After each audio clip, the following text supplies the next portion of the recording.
Sais-tu quelle partie du corps humain sent le plus mauvais? Aujourd'hui, je t'emmène découvrir les 5 zones du corps les plus odorantes chez l'être humain, et la dernière va vraiment te surprendre. En 5e position, le cuir chevelu. Des études montrent que chaque centimètre carré du cuir chevelu abrite environ 1 million de micro-organismes. Ils se nourrissent du sébum et des cellules mortes et, si l'on ne se lave pas les cheveux pendant longtemps, ils dégagent une odeur acide rappelant celle d'une huile rance. En 4e position, le nombril. À cause de sa structure particulière, c'est un véritable refuge pour les impuretés. Il peut héberger des milliers de types de bactéries qui, après une longue fermentation, produisent des odeurs particulièrement désagréables. En 3e position, les aisselles, zone la plus touchée par les mauvaises odeurs. La densité microbienne peut y atteindre plusieurs milliards par centimètre carré.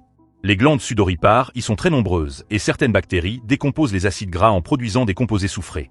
En été, leur prolifération s'accélère et l'odeur devient difficilement supportable. En 2e position, la bouche. Chaque jour, notre cavité buccale nourrit des centaines de millions de bactéries et de micro-organismes. En dégradant les restes alimentaires, ils génèrent la mauvaise haleine.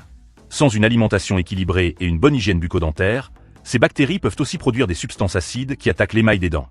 En 1re position, l'aine. Cette zone reste souvent humide et mal ventilée, avec de nombreuses glandes sudoripares.